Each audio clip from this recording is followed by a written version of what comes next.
फिर अपन इसके आधार पर इसकी जो डेराइव करेंगे कि इसका जो फॉर्मूला आने वाला है कैसे आएगा, इसका जो मात्रक है वो कैसे आएगा, सभी बातें अपन धीरे धीरे सीखने वाले हैं। देखिए सबसे पहले बात करते हैं इसकी परिभाषा।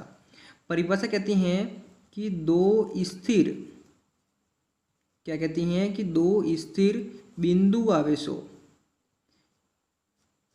दो स्थिर बिंदु आवेशों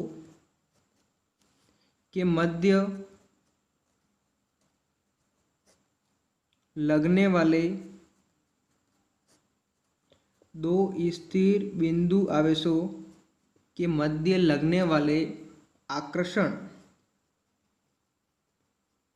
आकर्षण एवं प्रतिकर्षण, आकर्षण एवं प्रतिकर्षण बल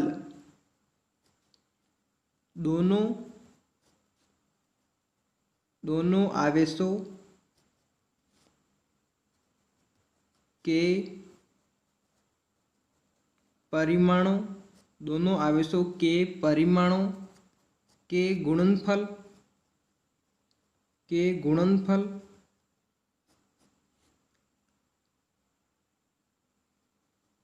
के समानुपाती होता है, गुणनफल के समानुपाती होता है। समझना, यहाँ तक उसने क्या बोला है कि दो स्थिर बिंदु आवेशों, देखिए बिंदु आवेश पढ़ रहे हैं अपन, लेकिन वो क्या है, स्थिर है, एक जगह पर फिक्स है। तो दो स्थिर बिंदु आवेशों के मध्य जो लगने वाला आकर्षण है, प्रतिकर्षण जो बल है, दोनों आवेशों के परिमाणों के गुणनफल के समानुपाती होता है। पहली बात, आगे बढ़ते हैं। तथा उनके मतलब दोनों आवेशों के, ठीक है, उनके मध्य की दूरी के, मध्य की दूरी के वर्ग के व्युत्क्रमानुपाती होता है। अब ये समझाऊंगा मैं आपको कि कैसे होता है, व्युत्क्रमानुपाती होता है।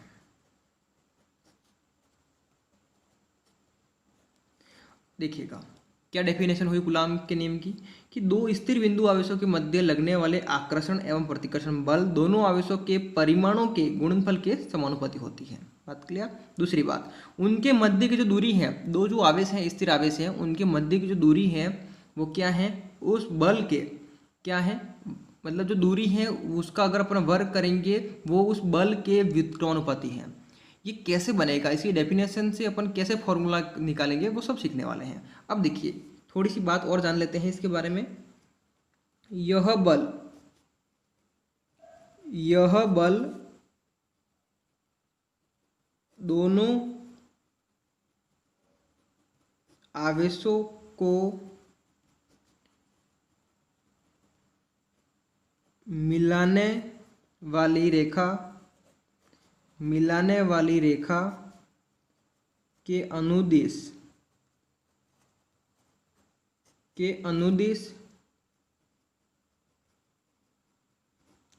कार्यकारी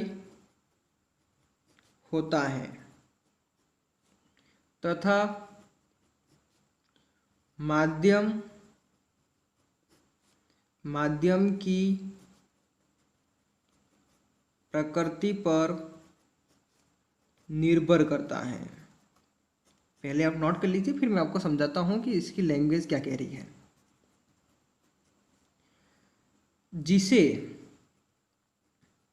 जिसे अपन क्या कहते हैं, कूलॉम, जिसे कूलॉम का व्युत्क्रम वर्ग का नियम बी कहते हैं, बी कहते हैं। बात आपको समझ में आ गई होगी। अब यहाँ पर देखिएगा क्या कहा इसने, ये कहा कि जो अपन दो स्थिर बल की बात कर रहे थे, उस बल है ना, जो दो स्थिर बिंदु आवेशों के ऊपर लग रहा है ना, तो यह जो बल लग रहा है F, वो क्या है, दोनों आवेशों को मिलाने वाली रेखा, जो दो आवेश हैं स्थिर अपन लिए हैं उसको मिलाने वाली रेखा के अनुदिश कार्यकारी होता है, मतलब उसके अकॉर्डिंग ही वो कार्य करता है। और क्या कहा कि माध्यम की प्रकृति पर निर्भर करता है, और ये वो निर्भर करेगा कि जो बल अपन ज्ञात कर रहे हैं किस कब ज्ञात कर रहे हैं, किस पे ज्ञात कर रहे हैं, दो स्थिर बिंदु आवेशों पर। तो वो दो स्थिर बिंदु जो आवेश हैं वो किस प्रकृति के हैं उस पर भी निर्भर करेगा। और इसका जैसे अपन कूलॉम का नियम कहते हैं, उसका दूसरा नाम भी है यहाँ पर क्या मिला अपने को कि कूलॉम का व्युत्क्रम वर्ग का नियम भी इसे कहते हैं। अगर ऐसा नहीं आ जाए कि कूलॉम का नियम को बताइए तो ऐसा भी आ सकता है कूलॉम का व्युत्क्रम वर्ग का नियम क्या है, तो आपको यही लिखना है, कंफ्यूज नहीं होना है। थोड़ा सा मैं आगे बढ़ता हूँ, ध्यान से देखिएगा। जो अपन ने अभी तक पढ़ा है उसी की बात करेंगे कि अपन यहाँ पर ले लेते हैं कि दो स्थिर बिंदु आवेश जिसका मैं नामकरण करता हूँ Q1 और Q2, और यहाँ पर बल लग रहा है कौन सा, F, आकर्षण और प्रतिकर्षण। ठीक बात है। अब इन दोनों आवेशों के मध्य, उन दोनों आवेशों के मध्य की दूरी को मान लेता हूँ मैं क्या है, स्मॉल r है। बात क्लियर है। अभी अपन इसी डेफिनेशन के आधार पर इसके क्या करेंगे, अपन डेराइव करेंगे, फॉर्मूला निकालेंगे। तो बात करते हैं परिभाषा से। परिभाषा से क्या आएगा, परिभाषा क्या बोल रही है कि दो स्थिर बिंदु आवेशों के मध्य लगने वाले आकर्षण एवं प्रतिकर्षण बल दोनों आवेशों के परिमाणों के गुणनफल के समानुपाती होती है। मतलब ये है कि ये जो बल है F, Q1 और Q2 के गुणनफल के समानुपाती होती है। तो समानुपाती का साइन ये हो गया है, और Q1 और Q2 का गुणनफल तो गुणे में लिख दिया मैंने, सिंपल सी बात है। तो क्या बन जाएगा, समीकरण 1 बन गया। अब थोड़ा सा मैं आगे बढ़ूं तो आप देखेंगे यहाँ पर आगे ये क्या बोल रहा है, आगे बोल रहा है तथा उनके मध्य की दूरी के वर्ग के व्युत्क्रमानुपाती होता है। कौन, बल किसके, अब देखिए इसे ही अपन क्या कहते हैं, व्युत्क्रमानुपाती कहेंगे। लेकिन किसको कहेंगे कि इसके मध्य की जो दूरी है वो क्या है, r है, उसका वर्ग मतलब r² हो जाएगा। और व्युत्क्रमानुपाती तब कहलाएगा जब मैं r² को अपॉन में लिखूंगा। तो देखिए अगर कोई बल है अगर इस कंडीशन में है, उसी के समान है, ये अंश में है, तो ये सब जो उसके सामने है वो भी अंश में है, तो समानुपाती कहलाएगा। अगर मैं यही इसी का एग्जांपल लेता हूँ कि ये जो साइन है व्युत्क्रमानुपाती कब कहलाएगा कि जो Q1 और Q2 है अभी क्या थे, अंश में थे। अगर इसी को मैं लिख देता हूँ हर में, Q1 और Q2 लिख दिया है ना, हर में लिख दिया है, तो उस कंडीशन के अंदर ये जो साइन है वो सिंबल है वो व्युत्क्रमानुपाती कहलाएगा। इस बात को आपको समझना है। तो यहाँ पर समीकरण क्या बन गई है, 2 बन गई है। अब इसी के ऊपर अपन वर्क करेंगे और आगे बढ़ाएंगे। थोड़ा सा ध्यान से देखिएगा, मैं आगे बढ़ाता हूँ इसको। अगर मैं बात करता हूँ कि समीकरण 1 और 2 से, समीकरण 1 व 2 से, तो आप देखेंगे यहाँ पर कि देखिए F समानुपाती है ये और F व्युत्क्रमानुपाती है ये। तो देखिए है कौन, F ही है, तो अपन इन दोनों को मिक्स कर लेते हैं। तो क्या हो जाएगा, F, ये समानुपाती का साइन आ गया है। तो देखिए Q1 और Q2 ऊपर अंश में है और इसका अंश क्या है, 1 है, गुणा होके क्या आ जाएगा, यही आ जाएगा, Q1 और Q2 आएगा, क्योंकि 1 से गुणा करवाएंगे तो वही मान आता है। और अपॉन में क्या है, r² आ गया है। तो ये इसके मिक्स करके अपना रूप लिया है। अब यहाँ पर देखिए ये समानुपाती का जो सिंबल है वो कहता है कि जो F है वो इसके लगभग लगभग बराबर है। क्या कहता है कि लगभग लगभग बराबर है। अगर इसको अपन बराबर कर लेते हैं, अगर यहाँ पर मैं बराबर में लेता हूँ तो बराबर कर दूंगा, तो बराबर में लाने के लिए मुझे एक स्थिरांक लाना पड़ेगा, एक कांस्टेंट लाना पड़ेगा। तो मैं यहाँ पर स्थिरांक लाऊंगा क्या, k। तो k क्यों आया है, इसको बराबर किया है इसीलिए, है ना। तो क्या हो जाएगा k, Q1 Q2 और अपन में क्या आ गया है, r का xy। तो ये फाइनली आपका कूलाम के नियम से जो फॉर्मूला आया है वो आ गया है। तो मुझे विश्वास है ये आपको समझ में आ गया होगा। थोड़ा सा मैं आगे बढ़ूंगा, ध्यान से आप देखिएगा। अब बात करते हैं जो अपने स्थिरांक लिया है वो क्या है और वो किस प्रकार से वर्क करता है, उसको देखिएगा आप। तो मैं यहाँ पे लिखूंगा, यहाँ k1, यहाँ k1 समानुपाती, यहाँ k1 समानुपाती नियतांक हैं, समानुपाती नियतांक हैं जो आवेशों के मध्य, जो आवेशों के मध्य माध्यम, जो आवेशों के मध्य माध्यम की प्रकृति तथा मात्रक प्रणाली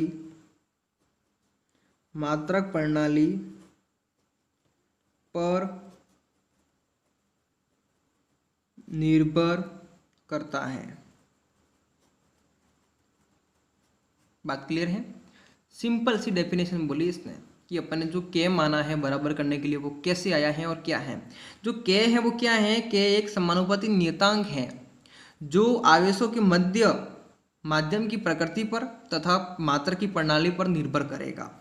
अब थोड़ा सा मैं आगे बढ़ता हूँ तो यहाँ पर आप देखेंगे एक बात और सामने आएगी कि जो के का मान है वो क्या है? 1/4 पाई एप्सिलॉन नॉट। क्या है? 1/4 पाई एप्सिलॉन नॉट। ये क्या हो जाएगा? जहाँ पर अपन कोई भी डेराइव करेंगे न्यूमेरिकल तो बाद में करेंगे, लेकिन इससे पहले जो डेरिवेशन करेंगे अपन, तो डेरिवेशन के अंदर जहाँ पे के आएगा उसका मान आप क्या यूज करेंगे? 1/4 पाई एप्सिलॉन नॉट। अगर अपन डेरिवेशन निकालेंगे तो ये यूज करेंगे। अगर अपन न्यूमेरिकल करेंगे, मतलब किसी क्वेश्चन की गणना करनी है, उसका मान निकालना है, मतलब न्यूमेरिकल करेंगे, जब मैं आपको न्यूमेरिकल करवाऊंगा तब ध्यान रखिएगा जो के का मान होगा आपको याद रखना है। जो मान कितना है कि 9 × 10 की पावर 9। क्या है? 9 × 10 की पावर 9। और यहाँ पर एक बार मैं मात्रक लिख देता हूँ, फिर मैं आपको सिखा दूंगा मात्रक कैसे आया। तो मात्रक क्या हो जाएगा कि न्यूटन मीटर स्क्वायर अपॉन क्या हो जाएगा? Coulomb square. क्या मात्रक हो गया है? Newton metre square upon coulomb square. तो ये बात हमेशा आप ध्यान रखिएगा। अब बढ़ते हैं अपन आगे। अब देखिए साथियों, थोड़ा सा अपन आगे बढ़े तो यहाँ पर आप देखेंगे एक बात और नोट करेंगे अपन कि अपन ने के का मान पढ़ा। क्या पढ़ा कि के इक्वल टू होता है कि 1/4 पाई एप्सिलॉन नॉट। तो एप्सिलॉन नॉट क्या है उसके बारे में पढ़ेंगे अब। तो यहाँ एप्सिलॉन नॉट मैं लिख देता हूँ, उसे हिंदी में आप कैसे पढ़ेंगे? एप्सिलॉन क्या पढ़ेंगे अपन? Epsilon naught. यहाँ एप्सिलॉन नॉट निर्वात या हवा की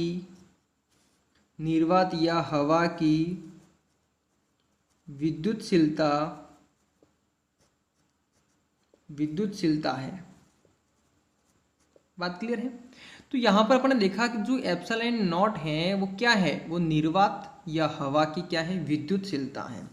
जो यहाँ पर अपना मान है वो दिखाते हैं। एप्सिलॉन नॉट का मान क्या होता है वो देखिएगा कि 8.85 मतलब 8.85 इंटू 10 की घात कितनी है? -12।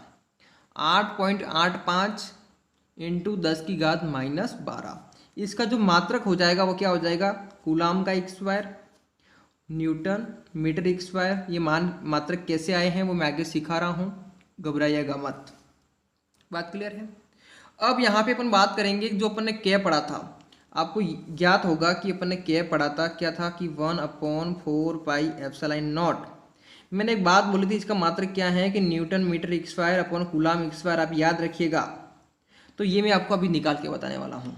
सब्र रखिएगा, सब्र का फल मीठा होता है। देखिए अपन बात करते हैं कि के का मात्रक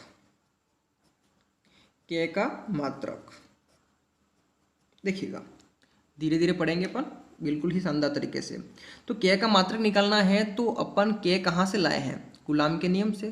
तो कूलाम का जो नियम था उससे क्या आया था? एफ आया था। एफ इक्वल टू क्या था? के Q1 Q2 अपॉन क्या था? R²। बात क्लियर है? तो यहाँ से मैं क्या ले आऊँगा? के ले आऊँगा, क्योंकि के का मात्रक निकालना है तो के इक्वल में होना चाहिए। तो देखिए के लाने के लिए मैं क्या करूँगा? एफ इधर है, R² का गुणा हो जाएगा तो क्या बन जाएगा? FR² इक्वल टू क्या है? के है, Q1 है और Q2 है। अब मेरे को क्या लाना है? के लाना है तो इसको मैं उधर भेज दूंगा, मतलब भाग में आ जाएगा। सिंपल सी बात है। तो के इक्वल टू क्या हो गया है? ध्यान से देखिएगा, FR² बटे क्या है? Q1 है और Q2 है। अब यहाँ पर देखिएगा कि मात्रक आ चुका है। मैं बात करूँगा यहाँ पर, थोड़ा आप समझ रहे होंगे, यही लिख देता हूँ कि के का एसआई मात्रक।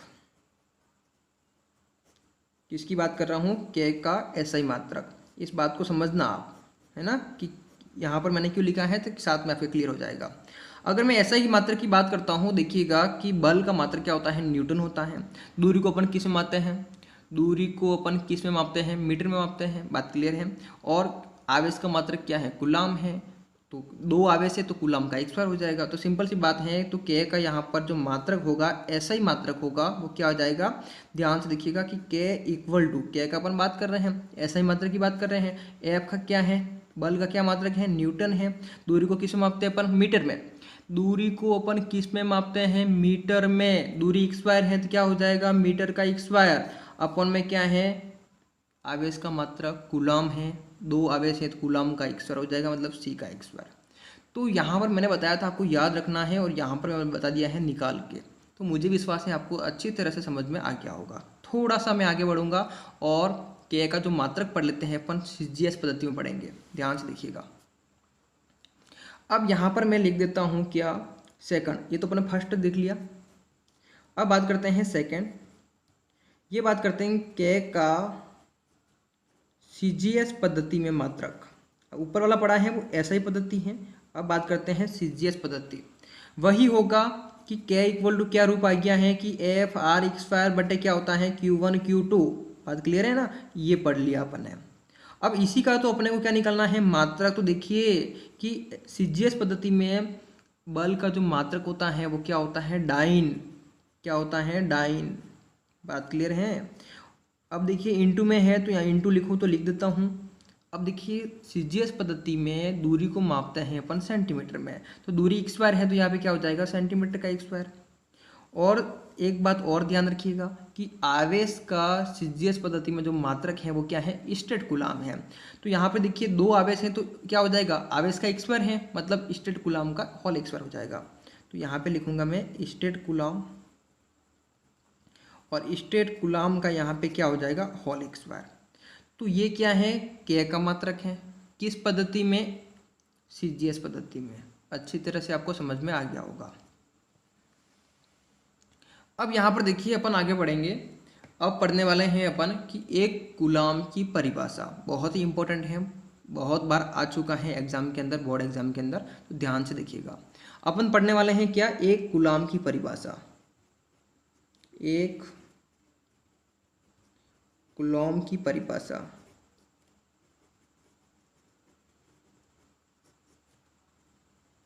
ठीक है, ध्यान से देखिएगा क्या है कूलाम की परिभाषा। मैं लिख रहा हूं यहाँ पे, यदि किसी चालक में, यदि किसी चालक में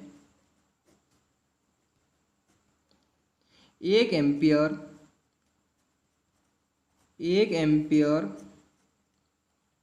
विद्युत धारा, 1 एम्पियर विद्युत धारा 1 सेकंड, 1 सेकंड, 1 एम्पियर विद्युत धारा 1 सेकंड तक प्रवाहित हो तो उस चालक, तो उस चालक से प्रवाहित, तो उस चालक से प्रवाहित आवेश, आवेश एक कूलाम आवेश कहलाता है। आवेश क्या कहलाता है, एक कूलाम कहलाता है। मुझे विश्वास है आपको समझ में आ गया होगा। एक कूलाम की परिभाषा क्या है, वेरी इंपॉर्टेंट है, बहुत बार आ गया है एग्जाम के अंदर। यदि किसी चालक के अंदर आप 1 एम्पियर धारा को प्रवाहित कर रहे हैं, और वो किसके अकॉर्डिंग प्रवाहित कर रहे हैं, समय के अकॉर्डिंग। समय कितना है, 1 सेकंड। 1 एम्पियर धारा 1 सेकंड तक प्रवाहित होती है, तो उस चालक से जो धारा प्रवाहित होगी वो कौन सी कहलाएगी, एक कूलाम कहलाएगी। तो फाइनली यहाँ से आप समझ सकते हैं कि एक कूलाम इक्वल टू क्या हो जाएगा, 1 एम्पियर, और 1 एम्पियर इंटू मैं लिख सकता हूँ क्या, 1 सेकंड। बात क्लियर है। तो इसलिए आप हमेशा देखा होगा आपने, अगर पढ़ लिया है तो, कि आवेश का आप विमीय सूत्र के रूप में प्रयोग करते हैं। आवेश का अगर आप प्रयोग करते हैं विमीय सूत्र के रूप में, तो आप क्या करते हैं, AT करते हैं। एम्पियर और टी क्या है, टाइम, सेकंड जो टाइम बताता है ना। अब देखिएगा, तो आवेश का विमीय सूत्र क्या हो जाएगा, AT हो जाएगा। ये भी आप ध्यान रखिएगा, बहुत बड़ा क्वेश्चन आ गया है। अब देखिएगा, अपन बात करते हैं कि निर्वात के अतिरिक्त अन्य कोई माध्यम हो तो उसके लिए बल क्या होगा। अगर अपन बात करते हैं यहाँ पर कि अगर निर्वात की बात करता हूँ, निर्वात में बल क्या होता है कि F equal to K Q1Q2/R² अगर निर्वात की जगह यहाँ पे क्या हो, कोई माध्यम हो, तो क्या हो जाएगा, ध्यान से देखिएगा। यहाँ पर मैं लिख देता हूँ हेडिंग, ताकि आपके लिए अच्छे नोट्स बन जाएंगे। क्या लिख देता हूँ मैं कि निर्वात के अतिरिक्त क्वेश्चन आया हुआ है ये एज इट इज। मैंने जो नोट्स बना के आपको दिए हैं पढ़ा रहा हूँ, एज इट इज एग्जाम के अंदर आ जाएंगे। मतलब पूरे में से पूरे नंबर आप आसानी से ला सकते हैं। निर्वात के अतिरिक्त किसी अन्य माध्यम के लिए, देखिए निर्वात के अलावा अगर कोई माध्यम हो तो उस कंडीशन के अंदर आप जो बल हैं उसकी गणना कैसे करेंगे, ये अपन डिस्कस करने वाले हैं। तो यहाँ पर देखिएगा, बल ज्ञात करना है आपको, किसमें, निर्वात में नहीं होकर क्या है, कोई भी माध्यम है। क्या है, कोई भी माध्यम है, दूसरा माध्यम है निर्वात के अलावा। तो क्या हो जाएगा, देखिए K का मान क्या होता है। अब देखिए K का मान क्या होता है, अपन पढ़ रखा है। यहाँ पर देखिएगा, मैं लिख देता हूँ आपको समझाने के लिए। K का मान क्या होता है कि 1/4πε0 क्या होता है, 1/4πε0। और अपन ने ये भी पढ़ लिया था कि जो ε0 है, ε0 है वो क्या है, निर्वात या हवा की विद्युतशीलता है। लेकिन अपन निर्वात की बात यहाँ पे नहीं कर रहे हैं, अपन कर रहे हैं कोई ना कोई यहाँ पर एक माध्यम है। जब माध्यम होगा तब क्या फर्क पड़ेगा कि यहाँ पर जो ε0 है वो ε0 ना होकर सिर्फ E की तरह वर्क करेगा। तो 1 क्या हो जाएगा कि 4π, और एप्सिलॉन की जगह नॉट ना होकर सिर्फ एप्सिलॉन बोल सकता हूँ या फिर E बोल सकता हूँ। यहाँ पर देखिए इंटू में क्या आ जाएगा, Q1 का Q1 रहेगा, Q2 का Q2 रहेगा, अपॉन R² का R² रहेगा। फर्क ये रहेगा कि यहाँ पे अन्य माध्यम होगा तब ε0 ना होकर सिर्फ एप्सिलॉन आएगा। बात क्लियर है, या फिर आप E बोलें, जो भी आपको सुविधाजनक रहे, जिसे आप याद रख पाएँ। मैं यहाँ पे लिख देता हूँ ये जो है वो क्या है, तो यहाँ पर बताएगा। देखिए एप्सिलॉन को माध्यम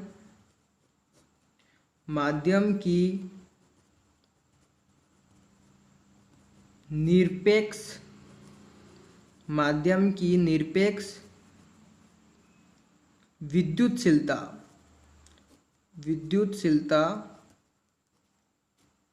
क्या है। देखिए एप्सिलॉन को क्या कहते हैं अपन, एप्सिलॉन को माध्यम की निरपेक्ष विद्युतशीलता कहते हैं।